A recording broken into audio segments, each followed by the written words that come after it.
When I teach art history, I want it to be about the people that make those objects, because those objects, those images, those artworks are made by human beings that are having to live at a particular time. I seem to personalize it and think about how old was this artist when they made it, where were they living, what part of their career was it, were they sick, were they well, where were they in their education, did they go to Italy or did they not, who had they met, who rocked their world. In 5 more years would have totally changed the way their work would appear. Greetings, listeners. You have found Platemark, Series 2, A History of Western Printmaking.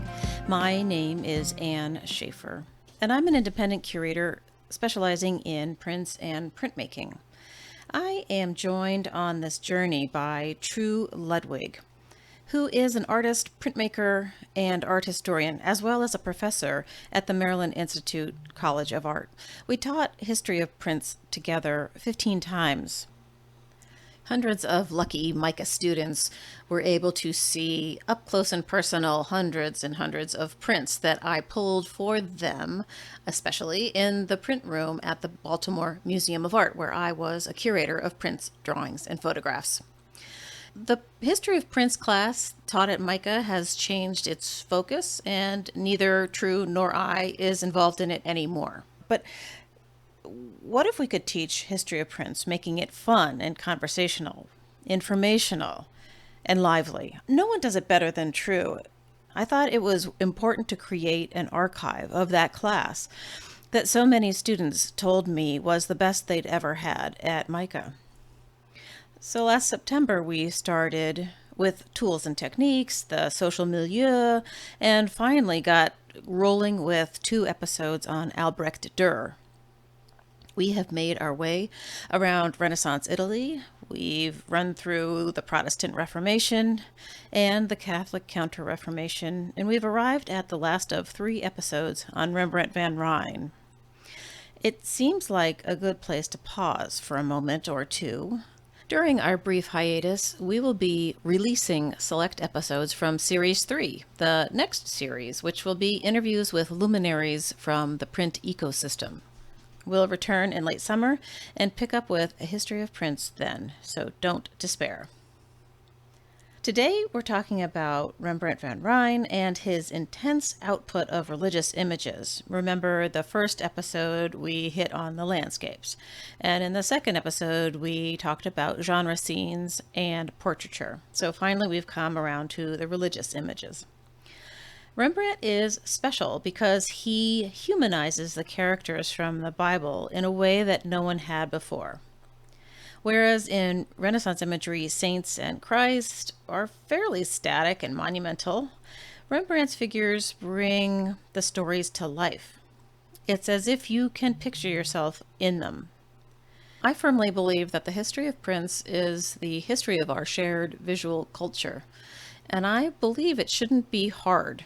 It is my goal to present art history to you in a way that is digestible and fun. So I am going to let True lead us on today's journey. Buckle up and we'll get started. Welcome to Platemark. This is Series 2, A History of Western Prints. A history of Western prints, not the history. Just we're reminding our All right. listeners. I think I said. You did. Okay, good. You totally did say a history. It's a history of Western prints. It's not the history of Western prints. It's our history of Western prints. Yes. Because it's a dialogue.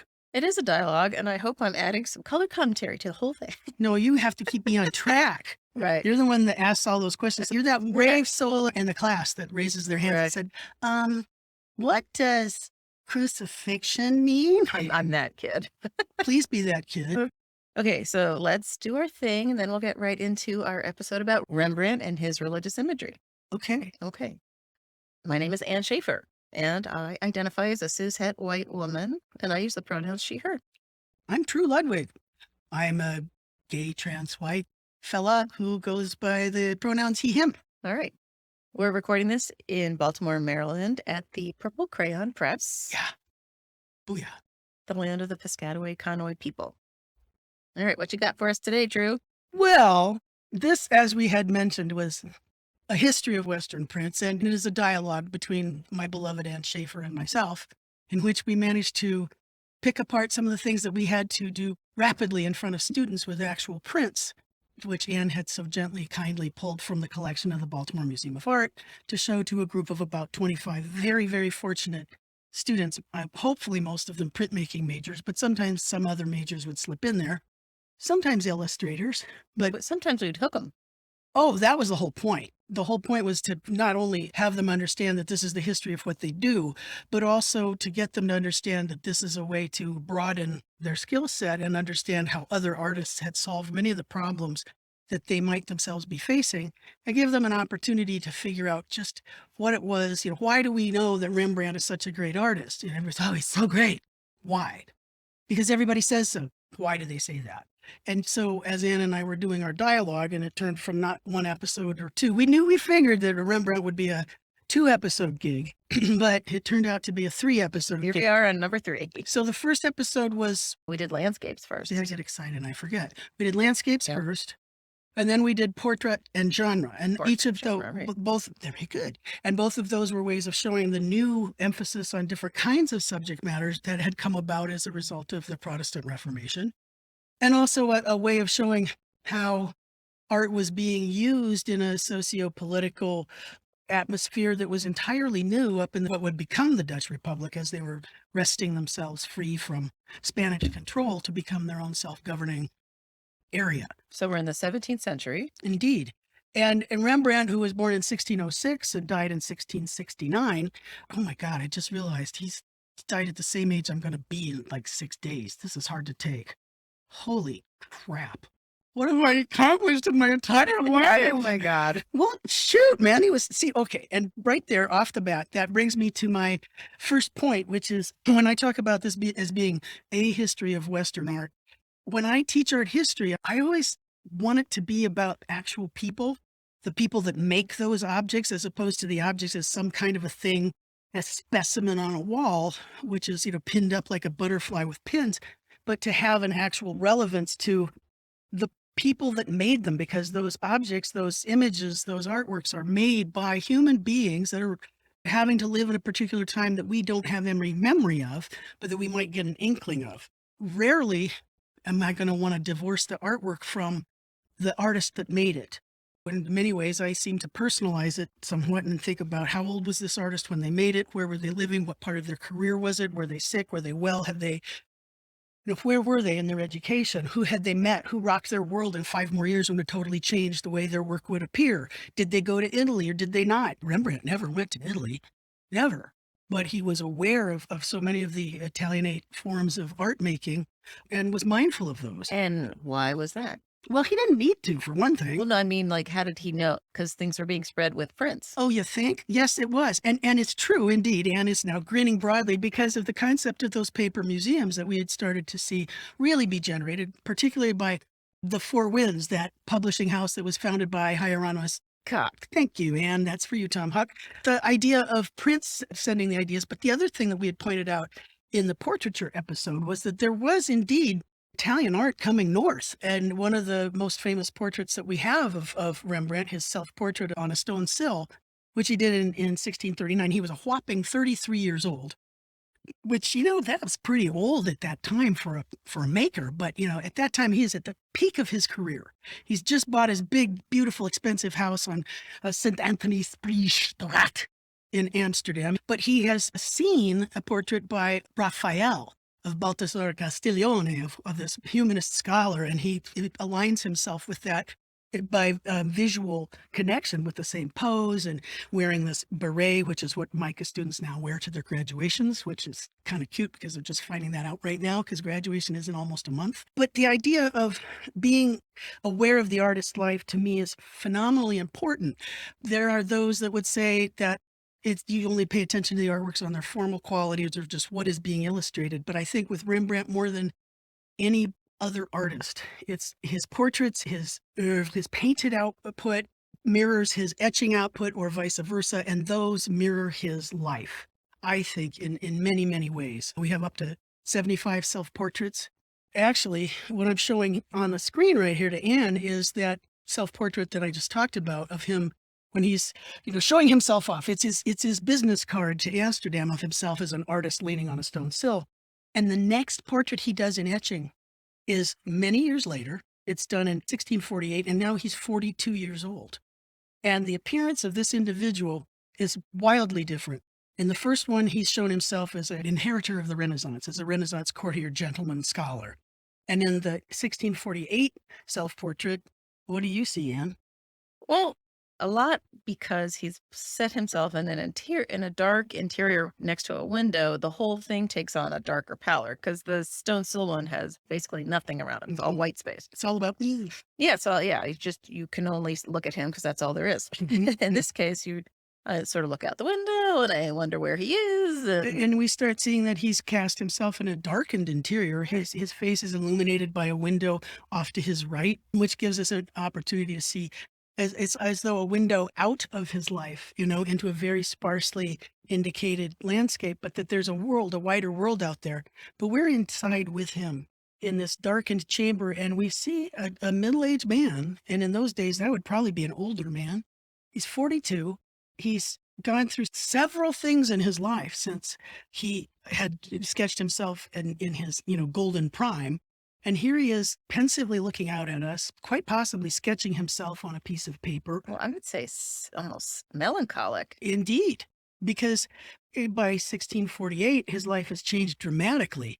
His wife had died in 1642. That was only a year after his only surviving child was born.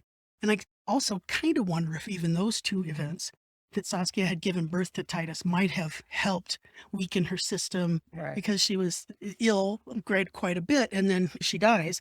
But he raised Titus on his own. Well, that's a great question, because the year after her death, he gets The the nursemaid, Gotcha. which starts a whole nother chapter of Sturm und Drang, because she's supposed to be the nursemaid / mistress, but then gets really irked when the housemaid, that pretty little girl, Hendrike Stoffels, ends up being slightly more interesting to him than she does. And that promise of Canada marriage causes her to sue him. And then he eventually has her turned into that's a nuts. yeah, it is. But aside from that, you also have the thought of a guy who was at the top of his form. He's just finished painting the Night Watch the same year that Saskia has died. And every source you'll ever read will tell you how deeply he loved his wife, Saskia, who was 13 years his junior.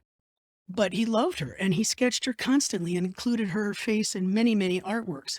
It's interesting to think that the year after that is when he did the 3 trees, which we did a really, I hope, thorough enough investigation of how that is a very secular way of undergirding the 3 oak trees on a summit, shall we? It's not a summit, a hillock, with the Dutch landscape stretching out into the distance, but that those were wonderfully parallel to the 3 crosses.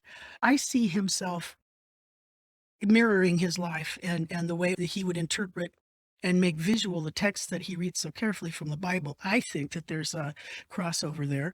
And the other things, like one of his most famous and important patrons was Jan Six, and he had done that magnificent portrait of Jan Six standing, leaning against an open window with his back to the world, with all of the riches of his life cast in darkness. And what he's doing is he's reading and enlightening his mind to material, to thinking, to, an enlightened soul. He had stepped up his game. He was really working as an etcher in the 1640s. He just has mastered his technique in remarkable ways, and how he's all on the brink of doing so many inventive ways of creating scenes. And the other thing we should be aware of is that towards the end of the 1640s, some would say 1647, is when Japanese papers were introduced into Holland. And that also has a phenomenal effect on how he approaches the making of his prints, because he pulls his own prints. And he won't pull them in editions, because that concept has never existed. He'll pull them in batches on an as-needed basis, and consequently they may be on different papers.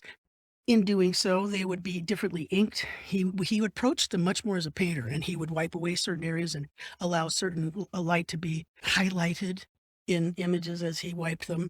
So all of these things I'm putting out there, this image of him in his studio, I'm going to assume it's his studio, just looking at himself very carefully, is also right at the time when he's finishing up his 100 guilder print, what would become to be called the 100 guilder print. And we'll discuss that in a minute.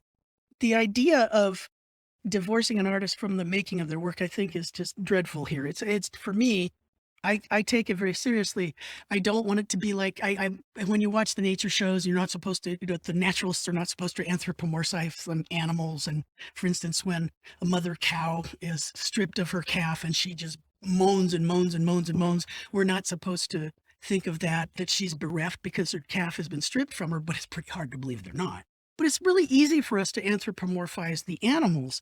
And I would hope that as human beings, we would think about the artist as a maker and not just as some remote person from the past. And so I have that. Anne keeps looking at me, why are you so worked up about this today? And it's because it's Rembrandt. And I think of him as somebody that I always want to know more. Today is Palm Sunday. So what we're going to discuss is also formally in my head. And it's the week before Easter. And so much of what we're going to talk about That's right. is really appropriate. So, I mean, Rembrandt is, if people know not that much about prints and printmaking, they probably know that Rembrandt made etchings. yes. So he's sort of, But then they go, what are etchings? well, that's true. But he's like a name people know, Mm-hmm. and there's a reason. He's that important, which is why we have 3 episodes on him. So Yeah. and get excited. Yeah, please get very, very excited. And I'll try to speak in complete sentences. The other thing that has always delighted and fascinated me was the fact that Rembrandt was so well read. He carefully read the Bible and understanding and interpreting ways of researching stories from the Old Testament and the New Testament. And it wasn't that he was just responding to supply and demand. I also think it had a lot to do with his own feelings or sensations of how to make this image. And yes, his images are going to have a more Protestant bent to them. Of course they would, because they're etchings, they're small scale, they're to be used in the home. They're not graven images, they are parables, they are stories. He is a storyteller. And then I could also throw out there, he's a storyteller, he's not an illustrator. I think there's a phenomenal difference. Yeah. And there are illustrators that will take umbrage at this. And I would say unto them, then be a great storyteller, because illustrators are people that will do it for profit as a general rule. In my school, there's still there's still a schism between the fine art department and the illustration department. One could say that Michelangelo was an illustrator. If you look at the Sistine ceiling, same deal. He was a great artist. But the bottom line is that Rembrandt was a brilliant storyteller by researching these things from the actual biblical source. That how could he tell the story best? How would he interpret those themes? How would he compose the figures in those scenes, in this drama that he was going to stage in this 2-dimensional space, which actually ends up going into 3 and 4 dimensions if you really take the time to read them? That he could actually shake you down to your core if you really had the time and space to give these images the kind of curiosity that any real thinking human being should possess. Don't just take something at face value, because with Rembrandt, there's no face value. Everything exists below the face value. All about taking time, really. Oh my God. It's all about that. So of course, then that said, you have no cell phones, you have no TV, you have no billboards, you have nothing but what you hear in church. If you're a Protestant, you're going to a church in a stripped, bare room. And so when you go home and you have your personal times of devotion, you have an image that is there to teach you a lesson, and you study it and you study it. And for years and years and years, that might be the kind of thing that really helps you get focused on what it is, your mission as a good contributing Christian member of society. The other thing that Rembrandt voraciously inhales is all of the different facial types and body types and these tidbits of natural life. We'd already discussed them in terms of his genre pieces. Now, if we see those same skills deployed as he does sacred scenes, there's no reason why we can't start to understand him as one of the great artists of all time. Now, the founder of Maryland Institute College of Art's print department was named John Sparks. And I loved overhearing when he would teach his Amatalio classes, and he would say, you got to clean up here, keep your plates clean, to keep your margins, the backs of the plates have to be clean, because cleanliness is next to godliness, and godliness is next to Rembrandt. And that's pretty much true. But do we think of Rembrandt as a classic humanist in the guise of the Durer types? Like, was he a scholar or just a very curious person? He was well read. Yeah. He knew the texts. That's a great question also, because he had quite a wonderful print collection. So he knew of the work of Lucas van Leyden. He knew of the work of Durer. He owned it, and Italian artists and Spanish artists. And yet he could sift through that and get exactly what he needed from that to put it into his own time and his own place, and yet give us these potent images that could seem so mundane at the outset, which I think is one of the reasons why they read so well, because they meet us where we are. They're not preaching. More than other prints we have seen to date. Mhm. Yeah. Absolutely, because he was really a man of his time, and he extended. Sensitivity that we haven't seen. That's beautifully said. When I teach art history and I start talking about, let's say, in the 15th century, when the Northern Renaissance artists like Robert Campin or even Jan van Eyck start giving us portraits like the Arnold Feening wedding portrait, where you start to understand that the sacred is embedded in every aspect of daily life. If you look around those portraits of people's homes, you'll see that there are these little things. Every tidbit has a sacred meaning. The mirror on the wall could be a God's eye, that the oranges that sit on the shelf next to the window are a sense of go forth, be fruitful, and multiply, that religion is woven into the fabric of daily life, and that there isn't a separation, that you as a thinking human being should have these in your mind as you go forth into the world. Even with the Flemish Proverbs, the moralizing is still a way of teaching sacred lessons, but on a day-to-day basis. How can they be useful in the here and now?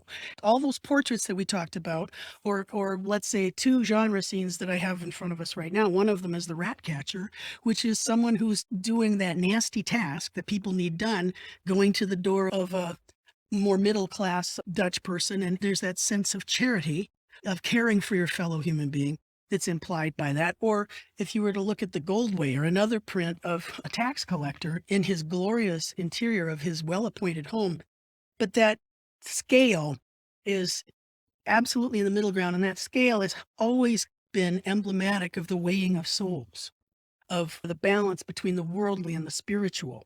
That those kinds of images, even that the painting on the wall behind him, the Goldware, is a Christian theme, because it was truly integrated in everyday life. And I think that if you were to look at a few people that are still walking around wearing crosses around their necks, and you ask them why, there's probably a reason. And it's not because it's bling, it's because it's their faith system, that they believe in a thing.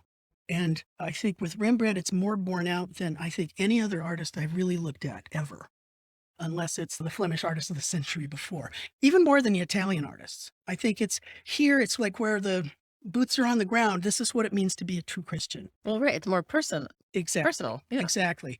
And if we were to look at the kinds of portraits that he did, I'm showing the portrait of Jan Silvius, the preacher, of being able to impart that the preaching of the gospel, the preaching of the word, of the teaching of the actual text of the Bible is a phenomenal gift.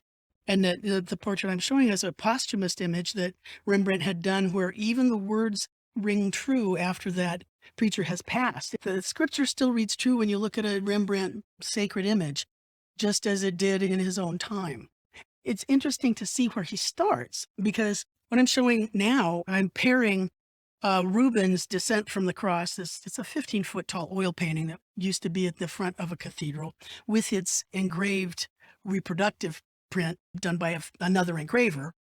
And I'm comparing that to Rembrandt's own small version of a Descent from the Cross, which couldn't have been more than 24 inches tall. The painting. Yeah. Which became a print, which was about 24 inches tall. It's as though the painting were the study for the print, if you will, even though the composition has a whole lot to do with Rubens, the big hot spit Catholic Counter-Reformation counterpart that he is keeping an eye on. And in so doing, you look at this early one, and this is 1633. That's the year that Rembrandt moves to Amsterdam, and he's got this image here for you. I'm going to ask Anne to tell me what she thinks, just looking at this. Just with, if you soften your gaze, Anne, and you look at that, how does this compare to other etchings? If you were uninformed, but you keep your eyes soft and you think, how does this compare to other etchings I'll see of Rembrandt do later? But does anything about it seem different, or? Well, it's always struck me as being too completed. It's like, it's just too done. It's too done. It's too cooked. It's though he's shown off enough to say, I can do what Rubens is doing, and this is what it would look like in etching. And then you keep thinking about that. Let's go to another one. We would always show this one to the class. It's 1636. It's Christ before Pilate. It's an enormous plate, really. It's almost 22 inches tall by almost 18 inches wide. And he was 30 when he did this. And we would show them this. And then eventually I said, you know what, let's just cut this one. Why did we decide to cut this one? Well, I think the best things we were trying to take from Rembrandt and show to the students were the things that were relatable and personal The and greatest hits. well, and greatest hits, but also autographic and also showing him as, why he is held up as Rembrandt. And what made him so innovative and Yeah. and all of that. So, This was not it. and this was not it. And once again, I think in part because it's so completed. It's like the story is done, it's told, and it's an illustration. It's not storytelling. In a way, it takes down the whole thing and it says, Christ is before Pilate, and Pilate says, man, I don't want to have to decide what we're going to do with this guy. Let's let the crowd decide, and I'll wash my hands of the whole project of what's supposed to happen to Christ. And so Christ is going to be presented to the people, and they'll say, Ecce homo, behold the man, and the rabble will decide whether to crucify him or to let him, off the hook. And so It's like a Cecil B. DeMille movie. yeah. And do we need all that? And even in a Cecil B. DeMille movie, you still have to have some close-ups, right? Right. Or some shots that maybe might pan across a little bit or focus. Almost everything seems to be at the same volume. Even the things in the middle of the background, it's like, I don't care about all those people back there. But at the time, here's this 30-year-old fella that he's including everything, because that's kind of what, air quotes, Italian art would do, or that's what Rubens would do. But ultimately, I think the scale is off-putting. It's thought that he had some help from a studio assistant, whatever, doesn't matter. It's not his best work, let's say. It's one of his biggest. But as we all know, great ideas can come in small packages too. So I'm following that up with one of my absolute favorite prints of Rembrandt. I adore this print so much. This one he creates in 1638. And it is a mere 7 by, let's say, 4.5 inches. And it's an image of Adam and Eve. Why do I find this so incredibly endearing? Well, it's the most naturalistic one we've seen of Adam and Eve, where, she's got a pooch and he's kind of not a young Apollo Belvedere like you find in other examples. And the expression and conversation that's going on between them is just sort of like the Bickersons or something. Totally. It's it's a husband and wife. Right. And she's like, look, this is my apple that the snake over there in the tree gave this to me. And he's like, they said we weren't supposed to. And she's, and they're nasty little pinched up faces. And she's definitely got a middle-aged kind of, big round body. And he's got some good legs on it, but it's not like he's Mr. Heroic. And his body language is all kind of contorted. Like, I don't know if we're supposed to do this. And they're right there, in the center to foreground. In the very foreground is this massive tree with the evil, nasty, lizardy, snaky, devilish thing that said, here, take this tasty piece of fruit. And in the background is bitten far less time, but we know we're in Eden because they're just a nice big old elephant. And elephant is wandering through, going through. So we know we're in Eden, right? There aren't a lot of elephants wandering around in Amsterdam.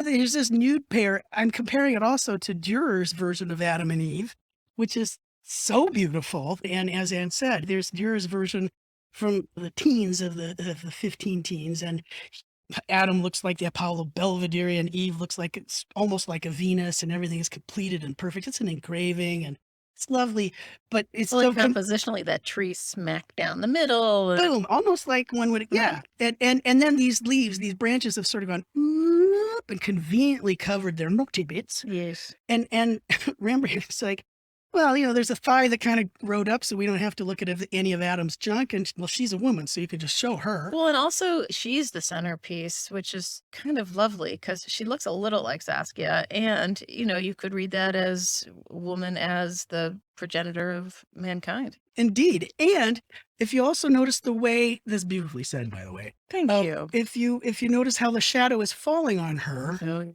is the shadow coming from outside the frame and it's making the devilish serpent's shadow fall on her? Or is the shadow coming from Adam that's falling on her form? I think it's the serpent, it's hard to tell. right? Yeah. But that shadow is a way of describing, it's almost as saying, you see where the darkness is where the pain of childbirth is going to come in. Yes, absolutely. And you, buddy, because you have teeth marks on that apple, are also going to have to suffer and work. And It's a couple bickering over like, I can eat that food. And their nasty little pierced up faces. It's like, yes, that's an Adam and Eve story that I can get behind. It feels Well, and relate to. totally right. And totally we have Adam and Eve, and that's our first sense of understanding that he's giving us, a battle of the sexes with true human nature, where Dürer gave us like, this is the truth of the human body, that we are as gods. Here we see that we are wonderfully flawed human beings that were made by God. And that to me is just as endearing as it could possibly be. And as Anne pointed out, she does bear a vague resemblance to Saskia, who was not a slender, svelte little person. She was pud-faced, as Simon Schama would say, which is a little snotty. But she wasn't, well, she had the zaftig quality that women of the Baroque era should, because that was healthy and, you could shoot out babies. That's the kind of idea that I enjoy so much about that Saskia was a muse for him.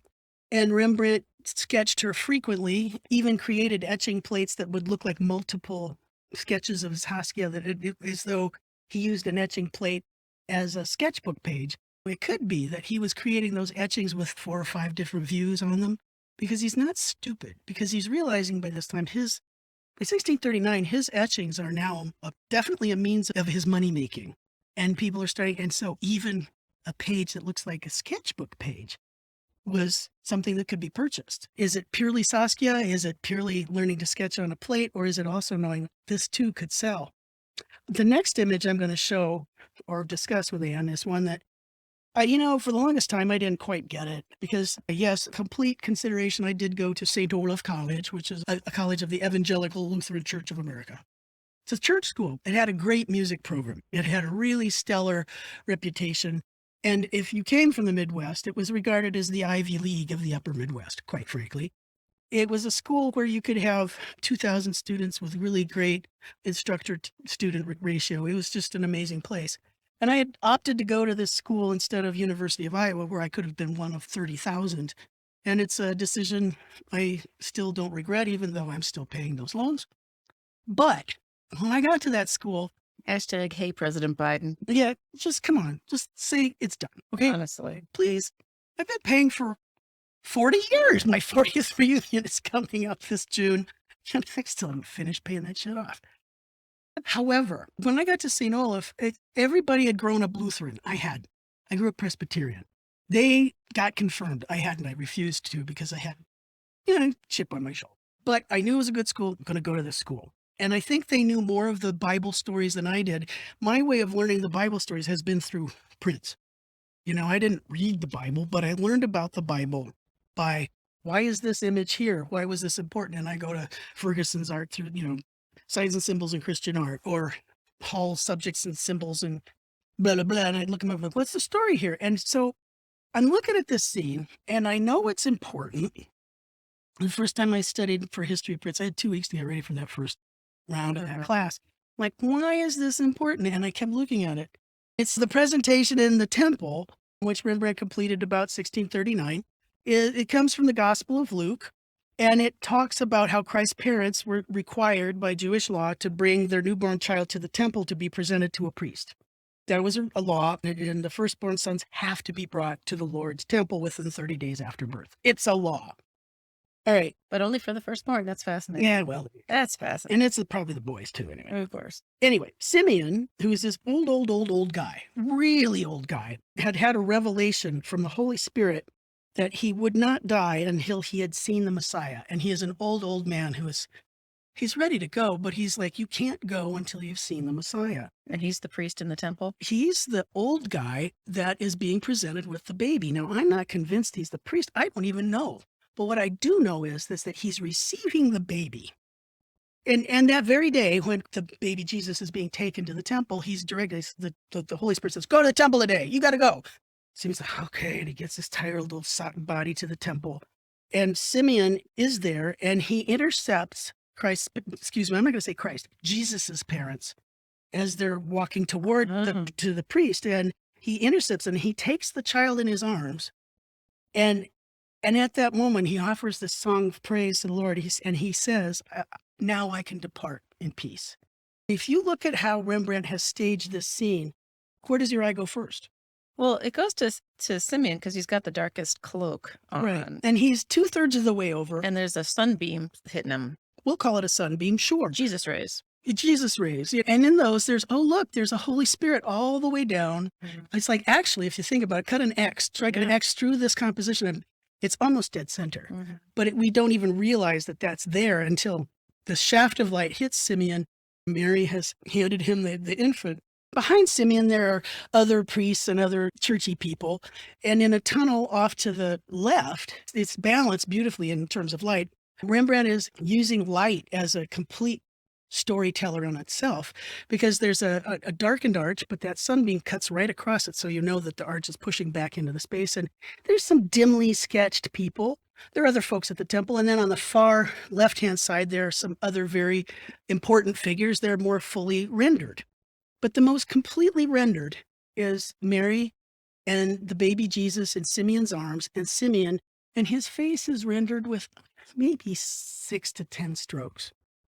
And it's this expression in these 6 to 10 tiny little bits of a scribe flashing across a plate that nailed me that semester after my mom had died. And I was looking at this upside down as we were standing up at the Print Study Center, and I looked at Anne, and I went, I've seen that face. Yeah, it was crazy. And I couldn't speak. I know. Because You're rarely stuck. he got me. But he got me because I had seen that face on my mother's face the morning I said, you can go. You can take a walk. And she died by 5 that evening. But I'd seen that face, and it just blew my mind. And suddenly this thing had all the relevance in the world. It wasn't just some old, story. It was that I had seen that face, and it was an old person being told, it's okay, you can go. The Messiah is here. And I've never been okay with this print sin. And all I could do is say thank you to Rembrandt. And how can you put a couple little flutely-doots of line there when everything else is, sketchy or fairly fully described, and the face has really got so little there. But it's those few marks. It baffles me how practice makes permanent. Here's a guy that's drawn and drawn and drawn and sketched and back with head or leg, prints his own plates. Boom, there it is. And it's that kind of thing where he finally gets you. And Simeon says, my eyes have seen salvation. And an elderly prophetess takes the baby away, and off he can go to his future, and, his future in the hereafter, his homegoing, if you will. I've never been to Saints just looking at that. And I'm thinking about a fellow who is, 36 when he put together this image. And I think, how did he know to get that face? How does he know to get the faces of those that are standing around and all of their expressions? That's because those genre scenes and all of those self-portraits and looking at all of those faces of the Jewish people of the part of the city that he lived, he's always just always like, oh, I could use that, I can use that, I can use that. And here they come. They show up in these etchings, even more so than in his paintings.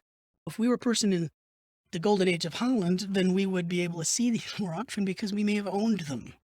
And the currency of these would be far more relevant because a painting is for one person or in one location. This was a kind of thing that could spread it all around. So even if the plate degrades, or even in an earlier state, you could see that it's still red. I think in this one is our first opportunity to really see what a brilliant stage director he is. Saying, you there, okay, I'm going to want a Klieg light that goes on this guy. I'm going to want you folks to be standing off over here. You guys need to be in the further distance. You're going to create this shape. He blocks the scene so brilliantly when it comes across. And so that, as a prelude to say, in the same year, he does The Death of the Virgin, which becomes one of his most popular prints for obvious reasons. I'm going to let Anne talk about this because you heard students, every time you pull it, and they'd go, ugh. And so he does The Death of the Virgin in 1639. That's a fact. Okay, now you tell us what isn't fact. Well, The Death of the Virgin is pretty big. It's like 12, maybe 13 inches tall or so. I don't know. Do you have that written down? Doesn't matter. Got it. 16 by 12 and It's a half. huge. It's a big plate. And the thing that always struck me about it was that he has described the action beautifully, but there's this top third, which is full of maybe a puto or two, is so dang sketchy. It's like he ran out of time, but it still works. Yeah, okay. You got a theory, I see. Well, no, I'm not going to say he ran out of time. He realized he didn't need to Ah, because there's no way he ran it. This is a best-selling print. And he printed this and printed this and printed this. that's his best-selling print. Up to the 100 Gilder is Okay. one of his most popular. Yeah. But it almost looks like billowing smoke out of a. Exactly. Yeah, it's like the thing's on fire. Yes. Oh, You mean like the Holy Spirit? Well, indeed. never seen it that way, by the way. Right side up? Right side up and on fire.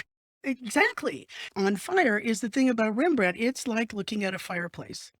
Because a fire, it's different every second. Every time you go back to a Rembrandt, it doesn't look the same. It depends if it's flat on the table or if it's up on an easel or if it's up on a wall and what's the kind of light and what's your mood. It's going to change every time. I think more so than I can look at a Dürer and I can go, okay, yeah, that's the guy. And I adore Dürer, but I don't read him differently each time. I do with Rembrandt because it's about the weight and the speed and the placement of the lines that he's literally drawing onto that plate. There's this autographic quality to it that is so spontaneous. It's just like the best version of the study for a painting that isn't a study. It's an end unto itself. And that's one of the beautiful things about it too.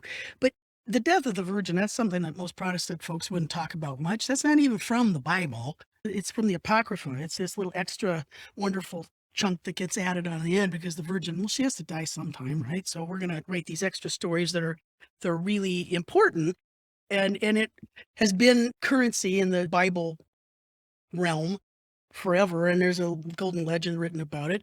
In many ways, this is a Baroque painting that has a sense akin to a Rubens. However, it is still an interior. It is still in a domestic setting, if you really think about it, because what you're seeing is a whole gaggle of folks gathered around a canopy bed. In the corner, lower left-hand corner, there's a table that has, it looks to be maybe an oriental carpet on it, a heavy carpet of sorts. Someone is seated at that table. In front of them is a book as though they're almost taking notes or else they're reading aloud, recording it. And if I remember correctly, he even has little magnifying loops.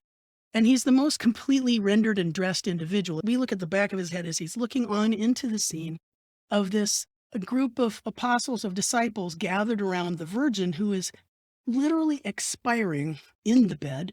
The doctor is checking the pulse of the Virgin to make sure that she's breathed her last. It's at the interior. Somebody's actually coming through the drapes, looking through from the side, going, has she passed yet? Or they're literally asking the question. As she dies, her soul is being lifted up into heaven. And as though these puto have come down to receive it. If you look at earlier representations of this scene up by El Greco or others, her soul is a little infant form that gets transported to heaven. And here it's as though her whole spirit is being assumed into heaven, and it's going up into that smoky realm. It's leaving the here and going to the hereafter. And the fabulous thing is that we can see both of those things in this interior, which to me is how he manages to weave the sacred into everyday life. But now he's allowed us a chance to see everyday life expand into the hereafter in this one 16 by 12 inch frame. And this was so freely rendered in parts of it. Let's see, St. Paul, the bald one, is holding his hand up to her nose. They used to hold a mirror up there to see if they'd stopped breathing. Young St. John has got his arms like, oh no, is it almost over? Everyone is in these kind of costumes that aren't of the very now, but they do look as though they came from an important time. Rembrandt really enjoyed looking for every kind of costume, turban, antique outfit that he could use. But my notes here remind me that in his time, this particular plate went through 4 different printings while it was in his possession. That doesn't even mean that after he had to sell all his stuff, it didn't get printed by more and more people, because he would print them in chunks, right? And they would be done on different kinds of paper because he'd print them as needed. That's still the coolest part to me, is that Rembrandt printed his own stuff. And that's how come his prints are awesome, because each of them is their own painting each time. So that is Rembrandt taking a story that's been reproduced or created several times. A couple of things that could feed into it is that he owned The Life of the Virgin by Dürer, which was a woodcut cycle, but he's extrapolating the Virgin on the bed and the canopied interior from Dürer. But the other thing that is so dear is, I think, his understanding of a woman unwell, expiring on a bed, if we were to compare that to one of the numerous sketches in the case I have here of Saskia laying in bed ill, which is something that was going to happen more and more and more until she perished 3 years later. He's using his life and his gleanings from the possessions in his life and the different kinds of characters from the world around him to create this thing that takes us from the here to hereafter. That to me isn't, I can see why this would be to a Dutch audience like, oh, it's so new and so wow. I have one other comparison is if we were to compare that view to one done by Martin Schongauer, the composition isn't that dissimilar. Schongauer's, if I remember, something like 1481, but he's stripped out all of the necessary precision required of an engraving. He's just somehow with what, 10%, 20% of the linear data has given us so much more range of emotions with all of the body languages and the little faces, the turns of the head. It's absolutely vibrant and alive. That's his magic sauce, right? Yeah. His ability to pull us in by having us relate to the people and their expressions and their emotions. Absolutely. It's magic. It really is. And he has studied the predecessors. My notes here tell me that Rembrandt had purchased the 1510 Life of the Virgin cycle, and he'd bought them in 1639, same year. But he owned these sets. He studied his predecessors. He studies his current life. He studies how people look and feel and sense, and he puts them all together. And that's what gets us. And also his own ups and downs of his own life, and his emotions have certainly gone up and down and run the gamut. Indeed. Now, this is still him at a good moment in his life. He's still building, building, building. And yet, here's another one from 1642. That's the year that Saskia dies. It's the year he finishes the Night Watch. This is the year he creates St. Jerome in a Dark Chamber. 1642. Now, I have one of these up on screen. And Anne, what does this, you remember pulling that? Because I always said, got to pull that one, got to pull that one. And in your memory, how does that compare to the one we had at the Baltimore Museum of Art? Well, the one you have gotten from the web somewhere is either overexposed or that was not inked as heavily as the one in Baltimore. Because the one in Baltimore, the interior is almost black and you can hardly tell there's stairs behind St. Jerome. If you tilt the plate ever so slightly, you can see these marvelous landscapes of ink that are piled up on the surface of the paper. But because Rembrandt printed these things and he wouldn't pull the ink all the way out of some of them, this one is more instructive because it shows us and see what's in the plate. Yeah. Yeah. But even in this, and it could be that this is a later impression. So, Anne, when we pulled this print out, or we would, let us say, when we revealed St. Jerome in a Darkened Chamber, do you recall what the reaction usually was? I'm pretty sure there were oohs and ahs, and that's just not like, fair. "Oh." Yeah, And I'd look at them and I'd say, and that is done only with line. correct. How many different kinds of cross hatchings and times into the bath? It's how many worlds of color are there in this black and white that he creates? Well, St. Jerome was the person that had translated the Bible in 386 into the Vulgate, into Latin, which at the time was the language of the people. Well, we know that Luther had done that as well. Actually, St. Jerome was more of a Catholic saint, but Rembrandt really appreciated him a lot. In fact, he did 7 different etchings of him. 7? Over the course of his, yes, he devoted 7 etchings and a number of drawings to this saint, who is part of really the Catholic canon. The Protestants would only really keep St. Paul and St. Peter, or St. Paul Lutheran, and you'd see St. Mark sometimes, but St. Jerome is never somebody the Protestants talk about, which I think is interesting because Luther had stripped it all down to 2 sacraments, communion and baptism, as opposed to all of the sacraments and all of these different things that the Catholic folk know to do, which I kind of wish I knew more about. But, I mean, St. Jerome is the saint of the people because he's Translated the Bible into their language, right? inviting people to read for themselves. Right. There would be those that say, well, since Rembrandt chose to do St. Jerome 7 different times, then maybe he's not completely dogmatic in his views about Protestant or Catholic. Well, maybe so. I mean, he was also living in the Jewish part of town on purpose because it was a more interesting place for visual stimulus, and he was much more cosmopolitan in who he would consort with, It's also not to say that there wasn't this hidden Catholic church up in Amsterdam that we visited, actually. It was a Catholic church. It was hidden across 3 townhomes in Amsterdam. It was a covert Catholic church. Let's say that the 3rd floor of 3 adjacent row houses of the top of the wall has been knocked out, and it was an entire Catholic church. I can't remember the name of it. When my sister and my brother-in-law and I were traveling, we go, let's go see Guy in the Sky. We couldn't remember the name of it, but it was a whole Catholic church Wow. in hiding, Right. which in a way is kind of cool. It sort of makes me think of Anne Frank and hiding people in attics and whatnot. At any rate, we have this saint who is looking at the work that he's doing. Is he dreaming? Is he asleep? His head is resting on his hand, although he's right in front of a window, and that light is streaming in gently. It's illuminating it ever so gently, and he's not in a darkened chamber. He's under a spiral staircase, if you will. He's in this niche of darkness. You can see a beam, which we could see in our BMA one. You can see the beam of the house, which kind of frames the top of it, and it centers him in the present time. He's wearing that beret that Rembrandt would wear. And there's a skull there, which is associated with St. Jerome. But it isn't really, how many different ways can he depict this saint? And I think he had to, in a way. His answer, his return answer to Dürer's St. Jerome in his study from 1514, it's far less illuminated, but it's far more focused on the saint. I mean, the light really, you can see him wiping away a little bit more right where the saint is, so that that window lets in just enough light to illuminate the saint, but it doesn't have enough power to reach the rest of the room. I think it really centers our gaze on that. The students just ate that up with a knife and a fork because it's just so dark and so powerful. And Well, and it's focusing on him in a moment between labor. Like he's not actively writing like he is in the Dürer print, correct. right?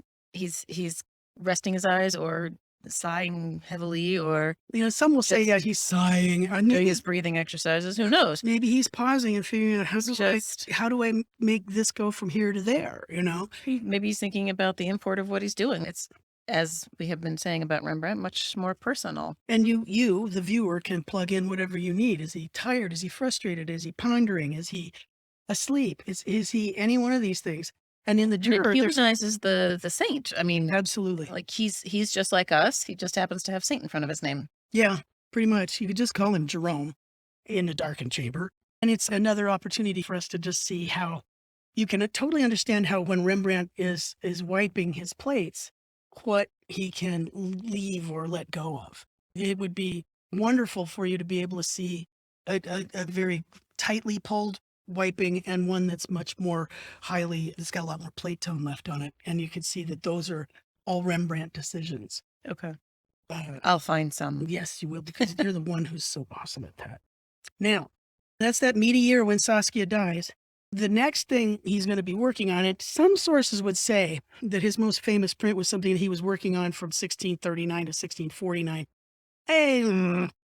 He completes the Christ surrounded by the sick, receiving little children in 1649. I can't imagine that of course he was thinking about it for 10 years. There's no question. And he's reading the Bible. He's very carefully interpreting it. He's doing miraculous things. But again, this particular print gives us an especially profound sense of Rembrandt, the storyteller, versus Rembrandt, who's just illustrating a little chapter from St. Matthew's Gospel. Well, and interesting that he's choosing oddball passages to illustrate. Yeah, Depict. indeed. And I gave this little talk we're having this morning on Palm Sunday a whole lot of thought and thinking about what it was that Rembrandt chose to include in this image and why. And realize that when you're looking at these etchings in your home setting, that is a moment of worship. You're studying these as lessons and ways, it's like a little sermonette for you to go back out into your life. And I started thinking about how I understand what I'm seeing in this image because I've heard songs about it. And then it made me start thinking about when I was in church choir and I knew more about what is in the Bible and what the stories were because I'd sung them, because I'd been in choir. And then I thought about how much choir mattered to me because I was much more committed to the service and feeling stronger about it. But I also realized that for those who don't sing, one of the things that was always wonderful was when at the end of a service, the congregation would come up and say how much they enjoyed what we sang and how it really helped and it was literally music ministry. So there is this sign you'll see in many choir rooms that it says, "He who sings prays twice." And to me, it's thinking about Rembrandt making these kinds of sacred images. There's some worshiping happening here. How do I tell this story best? And I think in many ways, telling the story best, if we were to compare the Night Watch, Lieutenant Banningcock mustering his troops from 1642, we look at this massive portrait of all of these individuals that are in the civic guard gathering for a little parade to go through Amsterdam and show how important they are.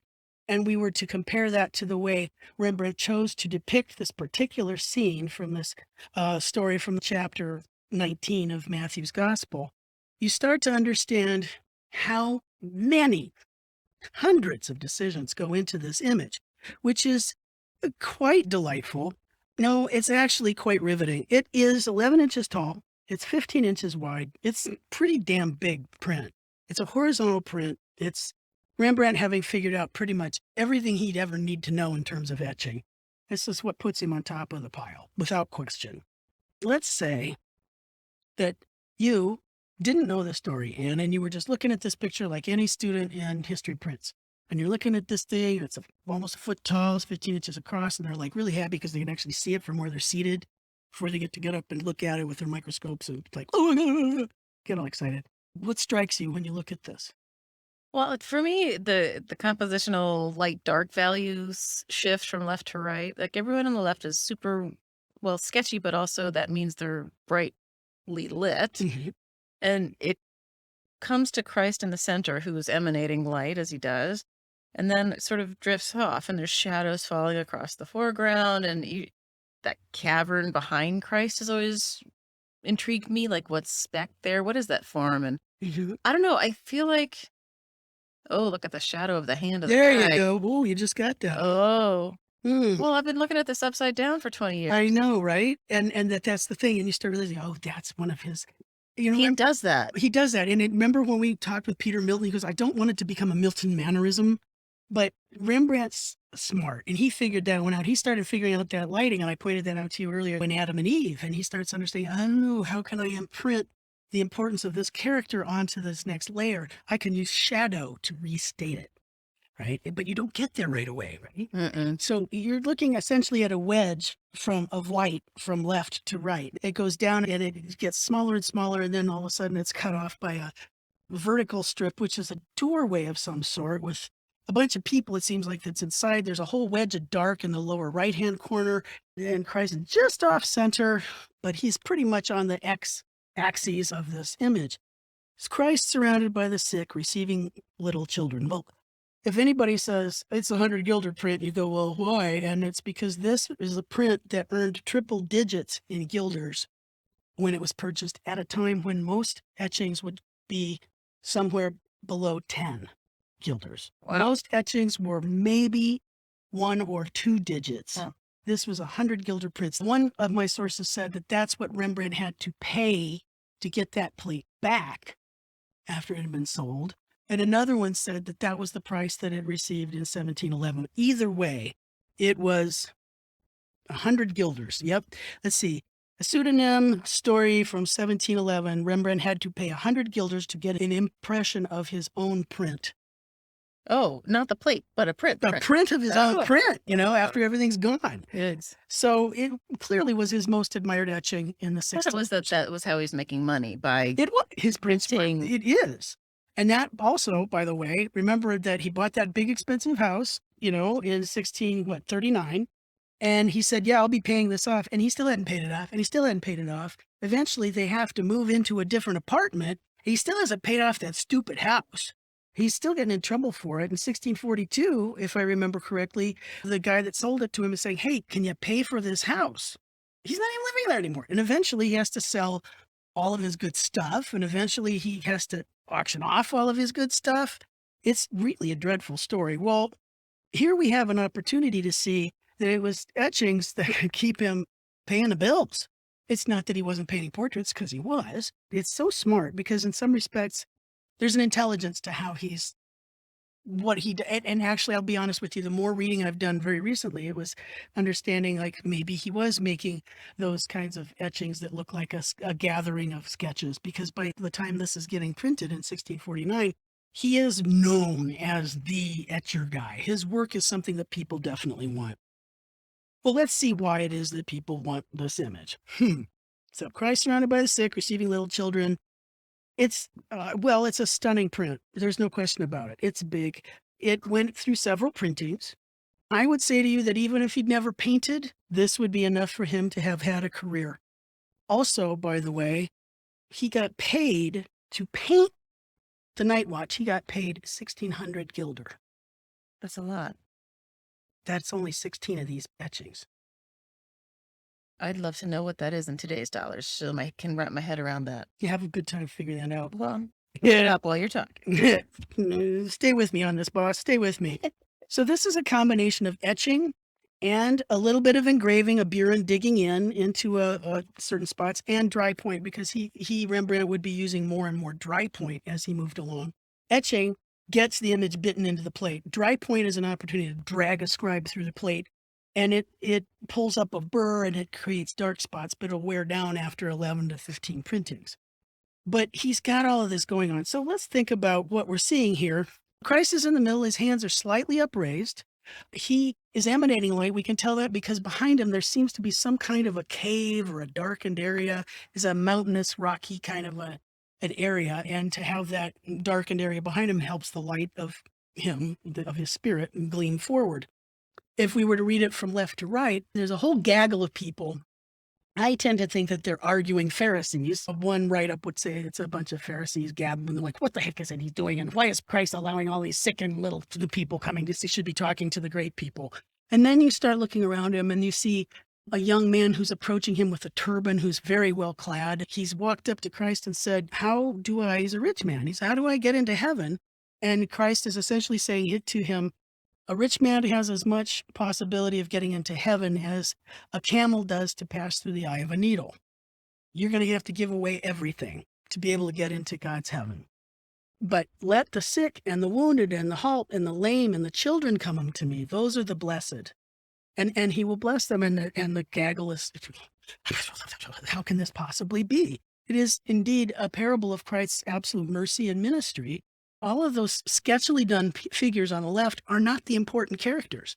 It's all the ones that are coming in from the right through the tunnel. It's the sick person who's laying down in a cart that's being rolled forward, or it's this old man leaning on a cane, struggling forward.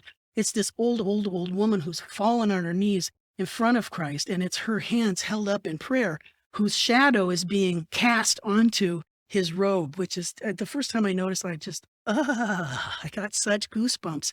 It's a woman who's already reclined in front of him, looking like she's almost ready to breathe her last, and she's leaning back. There's a little kid who's trying to drag his mom in from the left, who's saying, come on, Mama, he says that we can go. And she's looking incredulous. This little kid is dragging this beggar woman past a rich man with his back to us, up to Christ. And these are the least of that are coming to him to be blessed, to receive healing, to be receiving hope. Over in the tunnel, what do you see there? This really rather exotic creature. What do you think that might be? Oh, look, it's a camel. It is passing through the eye of a needle, or let us say a tunnel. I forgot he was there. Oh, yeah. I know. And when the student's like, wait, is that a camel? It's like, why, yes. You mean the camel that passes through the eye of the needle. And then you work your way across and you look at the symphony of gestures and hands.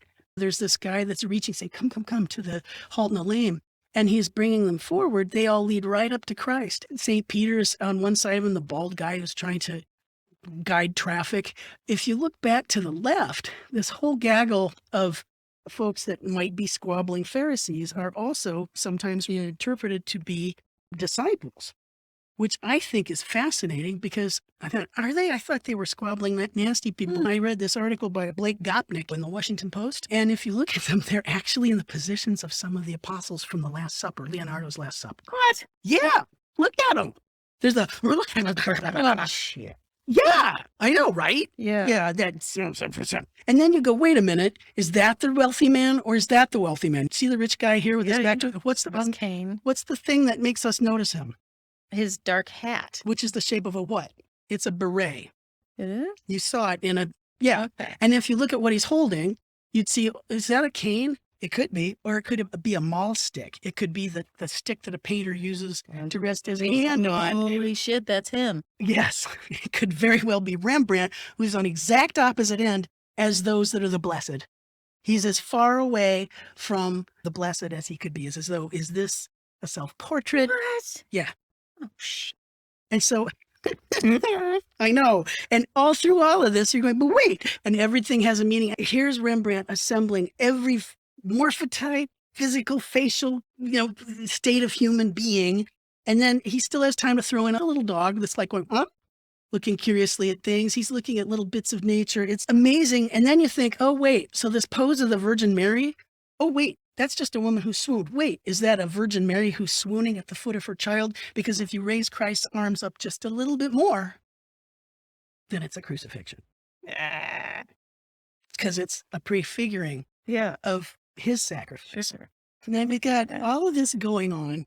And that's why these reward scrutiny. Correct. There's so much more there. If you just look at each of these little faces and you understand what he's left in the dark and where's the light source?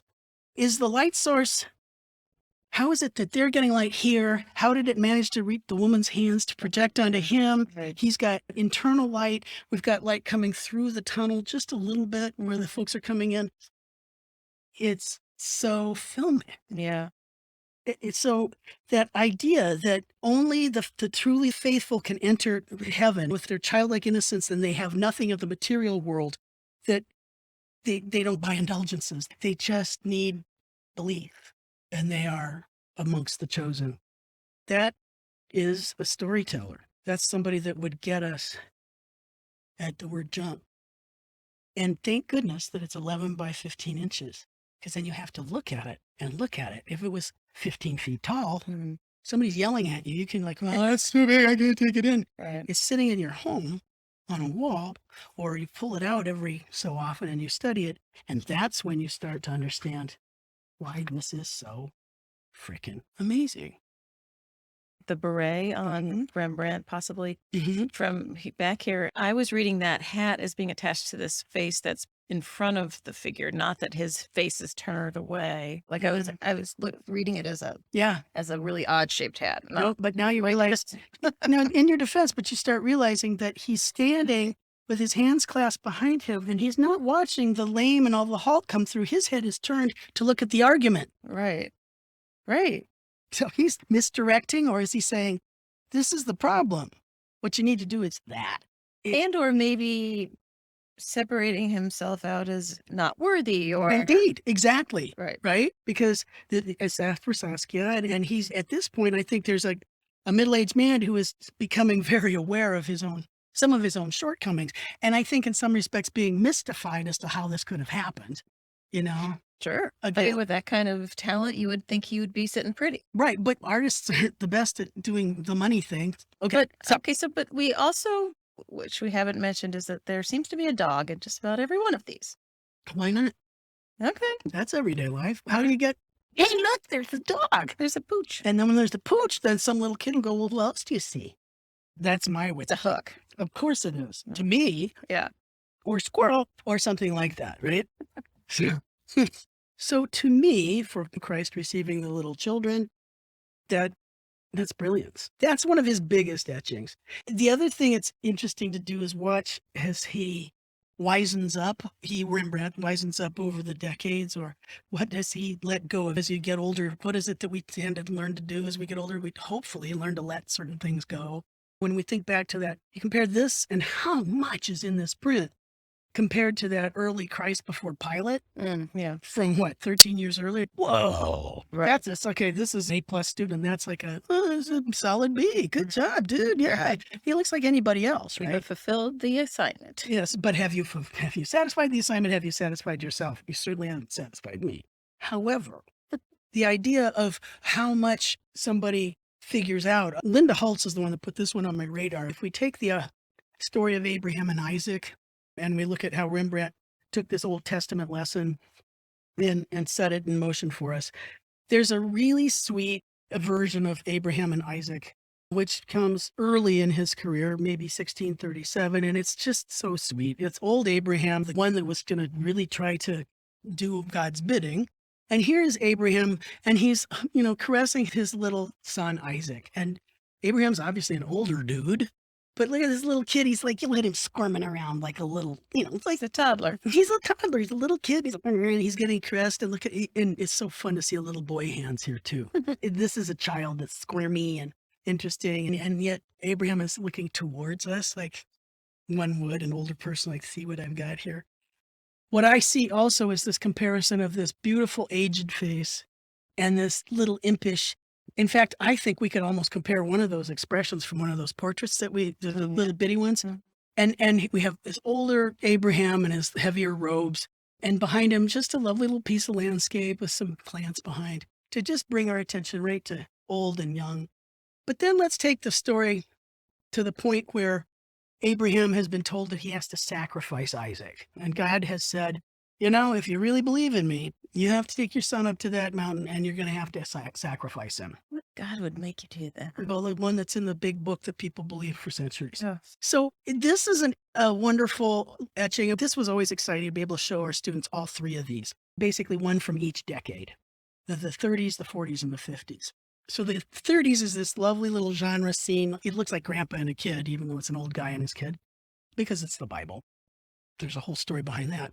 It's interesting to see in this particular scene, the one from 1645, Abraham's standing there and he's talking to Isaac, who's got a bundle of sticks in front of him, and says, God, we're supposed to go make a sacrifice at the top of the mountain.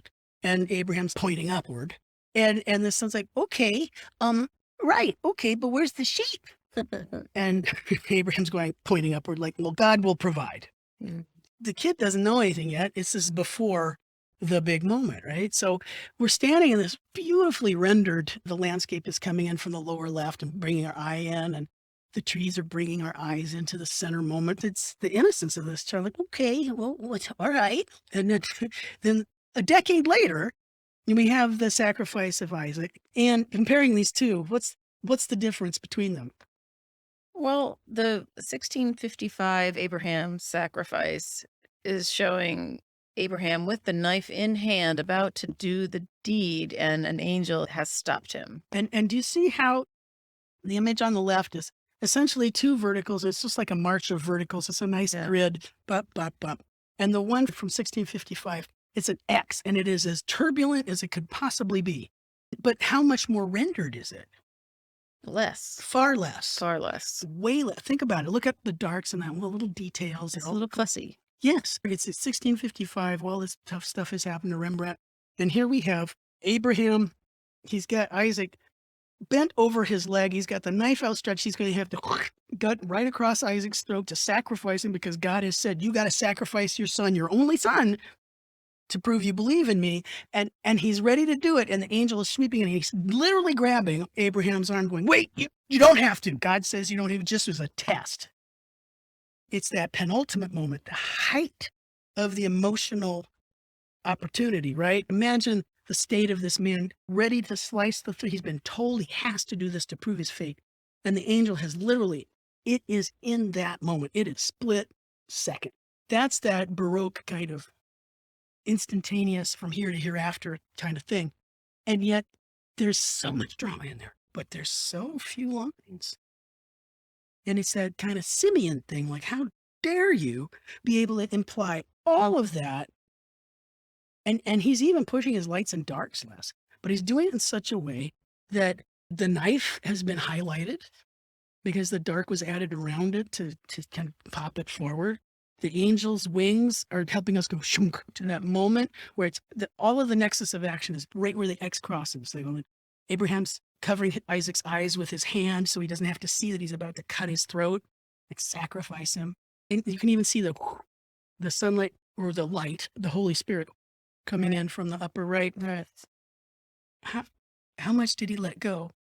How much had he studied, practiced, learned to be able to say that much with, I would say, 50%?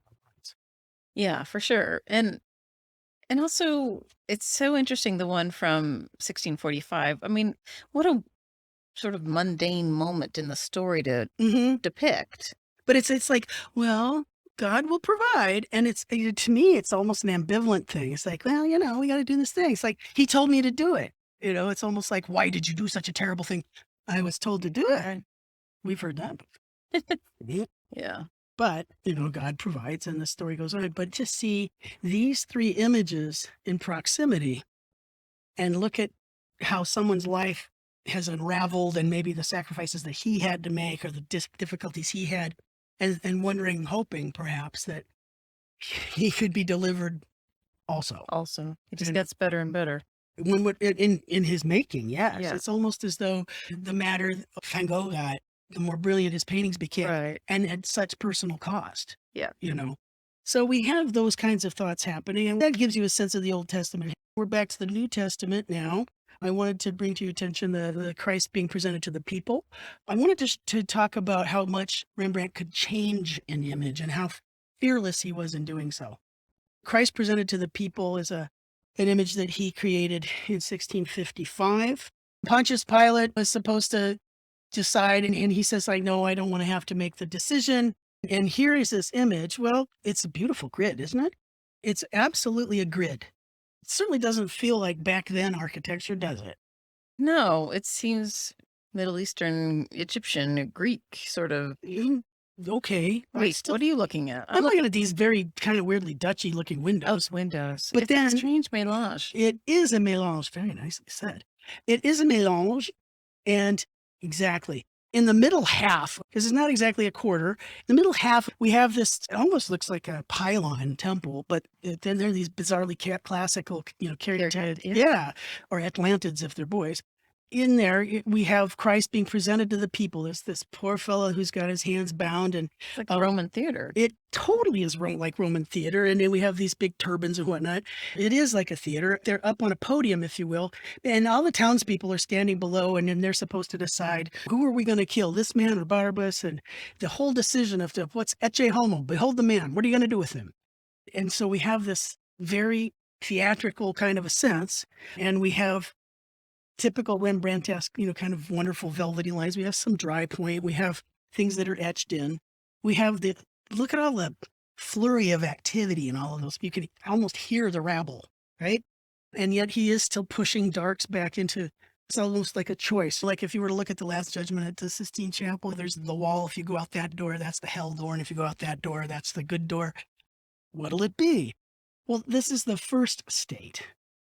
The thing that I love about this is, first of all, do you see this peculiar line right here? Oh, yeah. Across the top. Yeah, because he printed it on Japan paper, but it wasn't quite big enough for the plate. So there's actually an extra strip of paper. Where's that from? It was him experimenting with different kinds of paper. Right. Those proportions and the fact that it didn't all fit on one sheet is something that he amended later. But he got his inspiration from Lucas van Rijn had done an ecce homo, and that makes sense, on a raised pedestal, and here's the activity. Christ is being presented, but notice that it's a beautiful rendering of downtown Leiden. It's in its gorgeous perspective. Mm-hmm.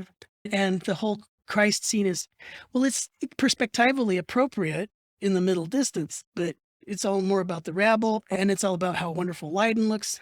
But they're way back there. Rembrandt, of course, puts our guys front and center. Well, not front and center, but middle center without question, because again, there's that big X, right? But then he goes back in and he revises it. And I'm so impressed always with the courage of Rembrandt to do these things.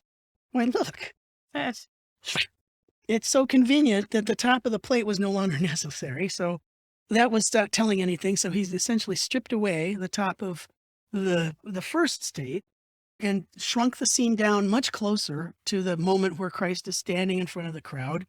He's even more carefully rendered, but wait, there's more. What else has happened, Anne? Well, in the first state, across the foreground, right along the bottom of the image, there's this rabble of people. And in the second, or I don't know if it's the final state. The final state, though, all of those people have been furnished out, and now you have a flat area in front that has two little prison windows. Yeah, like tunnels or prison tunnels. windows. And in fact, it almost lets you have, again, that dichotomy. You're going to go this way, you're going to go that way, like a choice, right? He doesn't go all the way there, but it's interesting. He's negated, literally scraped away these people. He said they don't help us tell the story, but he did keep one because she was there at the beginning. And it's that thing that we've come to love so much. Looking at these images, there's a woman that's knowing that it's Christ, and she is praying and knowing that it's Christ. And how do we know our eyes are on her in this first state? Rembrandt has once again used the shadow cast upon a person and the wall to focus your attention that she is like they're literally visual. It's like, pointing. Look at that guy there. Her praying hands are pointing. I worship this man. This is who I'm looking to. Boom. And then when he alters the plate, stays there. The shadow is still there, but now he removed all of the extra rabble and you almost see their presence. Yeah. He reworks them. And this is an example of Rembrandt really moving towards using the plate as a painting and recreating this image each time he prints it. They thrust our attention right onto Christ. But then the other thing is that by removing all of these guys between us and Christ, it's us. Yeah, it is. Oh, shit. Yeah. It's a good job. I think this guy knows what he's doing. That's not just storytelling, is it? You are there. Masterful. Oh, yeah. You are there. You're part of the crew that says, you're going to do this or you're going to do that. You are part of that. And your choice for Christ is evident because you've got those two pathways to choose. Yep. And it's the same way for you. Right. Because if you say crucify him, well, that tells you something. And if you say let him go, it ratchets that story up in such an amazing way. You talk about rewarding scrutiny. I've looked at this 100 times. Right. And also to your point of it changing every time you see it. But you're not mired in the passion and the story of Christ and all that. Like, it would take you a minute to, like, having you lead me through that just made it.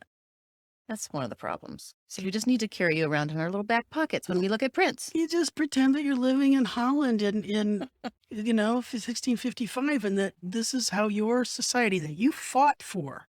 And it is yours, and you have to be a contributor. You are a part of the solution or you're a part of the problem. And you have a set of dicta that you all agree to. We fought X so that we could have this, our city, our Holland. And this is the kind of stewardship we need to have over ourselves and our fellow human beings. And this is what can happen if you don't, and you are a part of it. How do you make that real? You can't do that on CNN, and you can't do that with all of these varying things and bad tweets and stupid Facebook. There's no freaking focus. There's no way to really start figuring out who you think because there's too much coming at you at any one time to decide or even be able to think, I have choices here. And it doesn't have to be a knee-jerk thing. For me, it makes me back up and start thinking, shutting things off and focusing on the here and now. And the here and now is this area that's 11 by 15 inches.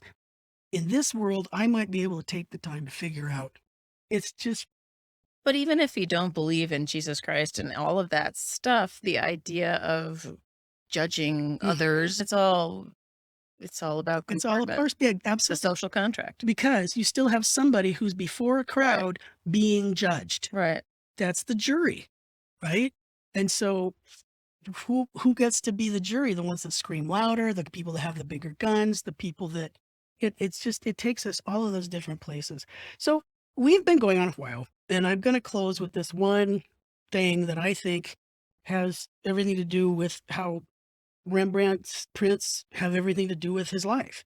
1653, he's working on a print in the same way that he was working with the ability to amend, erase, change, rethink, reprint. He did with the Christ presented to the people. And it is the one that we would always close with when we were at the BMA. And it's Rembrandt's Three Crosses. And the first state of this, he had begun in 1653. My sources say, and I've never really gotten a chance to scope it out, because we actually always faked it with a heliogravure. Yes. We had to, because we didn't have a first or second or third state.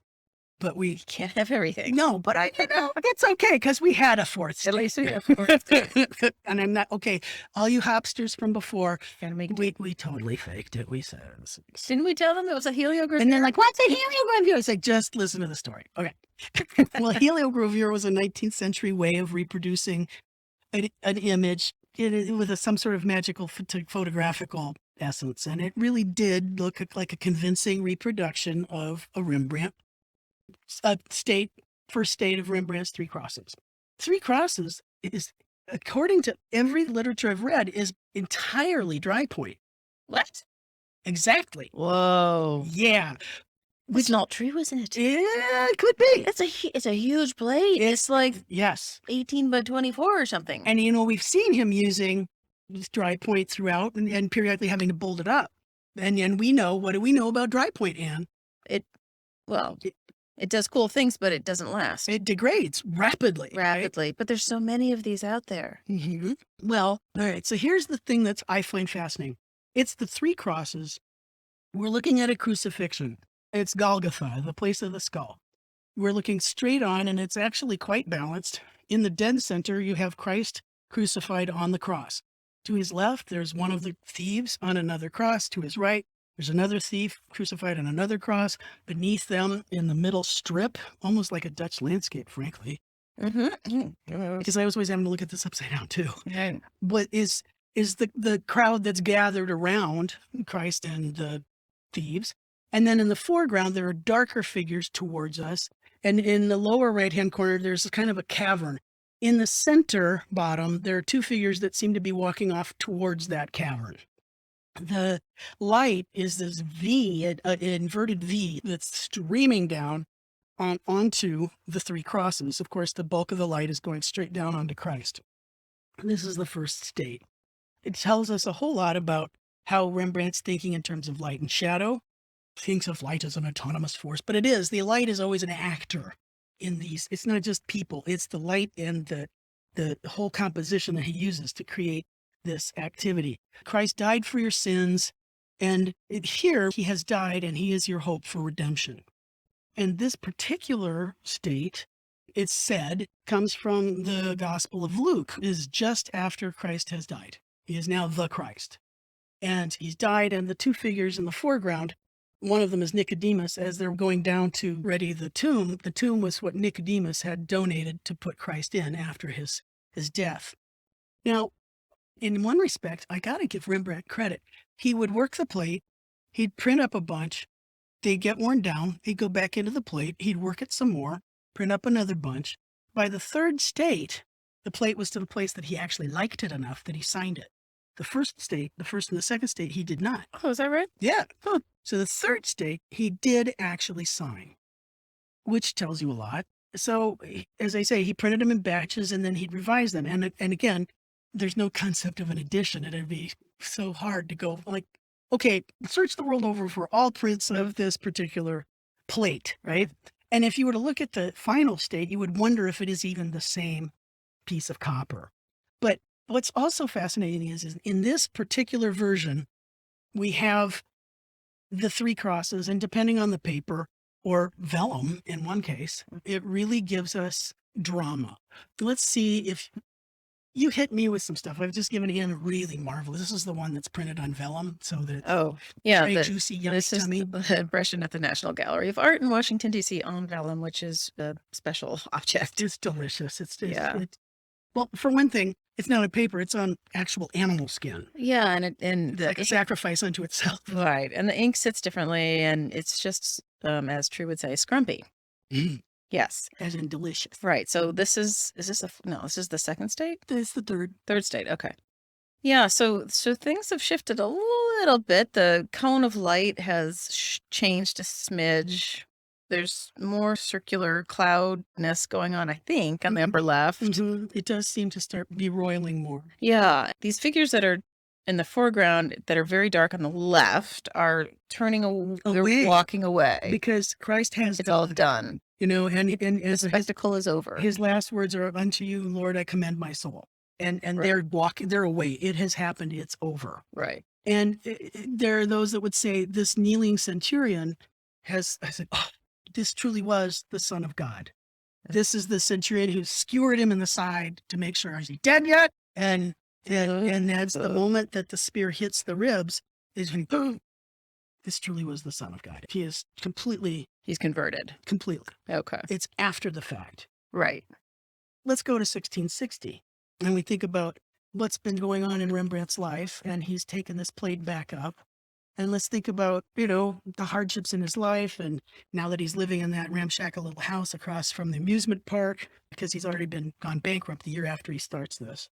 Last time we spoke, I wanted to mention that it's by 1658, Hendrika, his former maid and now his common law wife, and his son by his first wife, have now become Rembrandt's employers so that they can sell his work. Well, Because you make the work pop and we'll take care of it. you don't worry about You that. don't worry about a thing. Correct. And by 1660, they formalize their dealing partnership. And that means that by then Rembrandt has no finger at all in that pie. And that also means that nobody can take it away from him because he still has debts. Mm. You see, because Hendrika and his son are taking care of it. So they're just print dealers.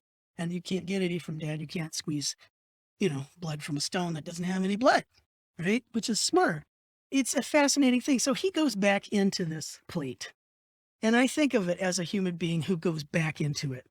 And he redraws this plate in many ways. He scrapes out so much stuff. I mean, you're taking a sharp edge and you are scraping away the surface of the plate, maybe burnishing it down a little bit so it can receive more of these dry point marks. Here's a 60-year-old dude who's taking an implement and digging into this plate and ripping up these burrs, these strips of lines. It almost looks like a downpour, like almost a deluge of anger and solid light and sadness. And what he does when he creates the second plate, he removes some of the crowd, he darkens so much of it, and he redraws Christ's face, and Christ is now alive, and his mouth is open. And it changes it to a moment in the Gospel of Matthew where he is in absolute torture. And this is at the moment when Christ says, my God, why hast thou forsaken me? It is just abject misery. And when he does that, the plate changes so much. And Christ is alive. The light is different. What has he done, Anne? What do you see? Well, the cone of light is now dispersed and the roiling clouds are gone. But added is the super dark, I read it as rain coming down, coming in from stage right. Or is that stage right or stage left? I was getting mixed up. I do too. And so much so that rain that's falling has obscured the thief on the right, pretty much totally. Mm-hmm. The maybe good thief. The possibly good thief. Yeah, there's a whole discussion about that. But the fact is that our focus, it can't help but go to Christ in the middle and this one individual where, strangely, a horse has shown up. Right. With a centurion on it. Oh. And behind that centurion is another horse who's literally rearing, right? And so the emotional charge of this is so much higher that everybody is focused on this moment. And it is the moment in Christ's life at his lowest. Why hast thou forsaken me? The son is begging his father. What has happened? It's the worst possible moment. Well, and the crowd has been basically, I mean, they're almost eradicated. They're there, but you can't really make them out anymore. You don't need to because the focus is on that area in the middle. And it's so curious because you look at the fellow on the horse. He's gonna, but he hasn't been converted yet because he's still alive. Right. And you are there at this moment. And it is the most terrifying part. It's after he dies that the earth gets darker and darker. And then the storm clouds come. And it's like Armageddon follows in a way. In the scripture, it talks about how the rocks will split, the graves open, and the sleeping saints might rise. But this is before ground zero. And you think about a man who's basically everything. He's living in a hovel across from an amusement park, and he's ripping into this plate and reinterpreting this passage from "we are saved" to "why hast thou forsaken me?" And I think about this as a man making an image that tells a story that he knows. He's felt it, he's lived it, he's loved it. He might not believe it, but he's lived it. And I can't help but say Rembrandt's etchings give us a sense of his life. So when you have a chance, take a good hard look at that final three crosses, which is intensely dark. Oh, where's that one from? The British Museum. Yeah. Jesus. Look at how dark it is. And then if we think back to the Protestant versus the Catholic versions of what is the biblical story. And this again is Rembrandt doing a Protestant take on this. This is a frail, thin, beleaguered individual who has been tortured to the brink of death, who is absolutely alone. And you compare that to even the huge muscle-bound Christ that's being taken down from the cross in a Rubens painting, which is the Catholic version of he's still a strapping, fine human being. He hasn't been put through all of it, but Rembrandt has. That's a real Protestant way of showing that abject suffering. There's nothing glamorous about it. It's the worst it could possibly be. And here, the world has become as dark as night. It was broad daylight, but it becomes as dark as night. Armageddon is coming. And there you have that difference between what shall we say, the Catholic and the Protestant way of making images. And what I'm showing you now is states 1, 2, 3, and 4 that are done between 1653 and 1660. And I always couple this with a phrase that I put on my syllabus, which was uttered or written by Ernst Ludwig Kirchner, who was a very important German expressionist artist. Who we'll get to eventually. Yeah, we kind of have to, in the tragic one too. I love his line, which is, nowhere can one get to know an artist better than in his prints. Kirchner was a painter, but Kirchner was also a printmaker. And when you make prints, there's a reason why you're making a print. It's going to be in multiples. If you're going to say something, you better know what you want to say, because you're going to be saying it again and again and again and again and again, because it's done in multiples. And with that, you can see Rembrandt having his say in stages until this final passion play. That to me is a perfectly wonderful summary of those differences. So when I started this whole Rembrandt thing, I talked about how Baroque is the art of superlatives, and it truly, truly is. With the Catholic Counter-Reformation, you dazzle the viewer with the most beautiful interiors and enormous paintings and gorgeous sculptures. And I'm showing a Descent from the Cross by Rubens, which is easily a 15-foot tall painting as an altarpiece in a Catholic church. And then as its counterpart, I'm showing that little 15 by 15 etching of a Rembrandt, and both of them are superlative. They couldn't be more dramatic, more touching, louder, stronger, smaller, more intimate. What does it take to get the story across? And that, to me, that's where we have to leave my buddy Rembrandt, because I think he says it all. Well, one last thought about our friend Rembrandt, because, he dies in 1669. And this is the last thing that we would usually show them, except, of course, we would dazzle the students with that one other thing. Oh, yeah.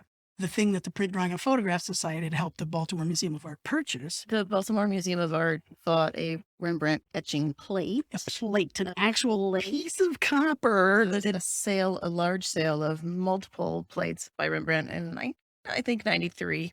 I'll have to double check that. But they managed to purchase a small plate of St. Jerome praying.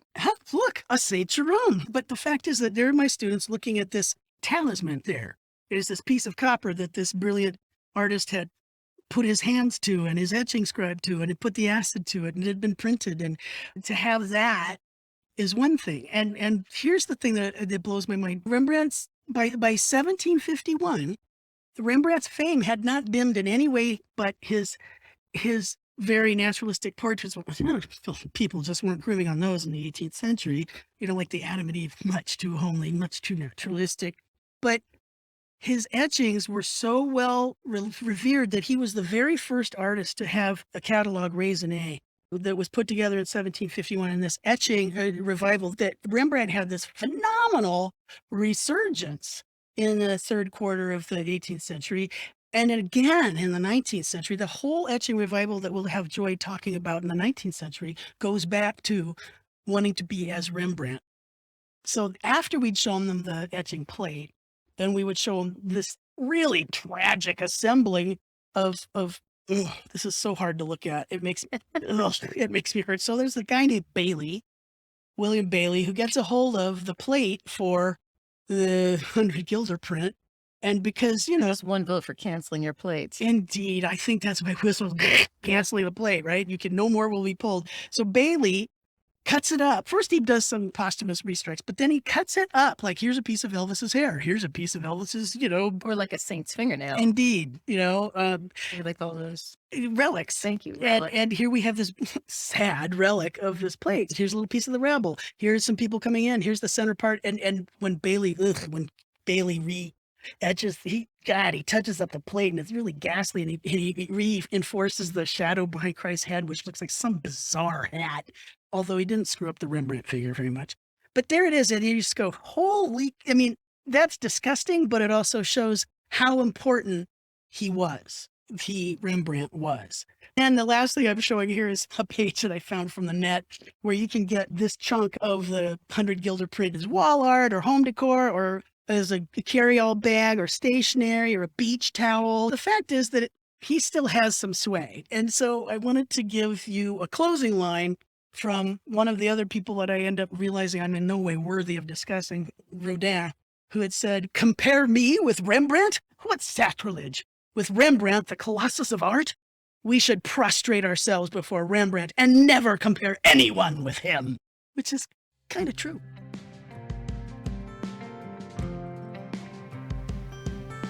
Thank you for joining us for episode 3 of 3 on Rembrandt van Rijn. As always, I need to thank True Ludwig for being my co-pilot on this journey, and also a thank you to Michael Diamond for the use of his original music. As I said at the top, we are going to take a summer hiatus. You will be fed a few episodes from little teasers from Series 3, which will be interviews with luminaries from the print ecosystem. As always, the images True and I talk about are available to you on the show notes page at platemarkpodcast.com. I hope you're availing yourself of those. Other than that, we will see you in September with more History of Prints.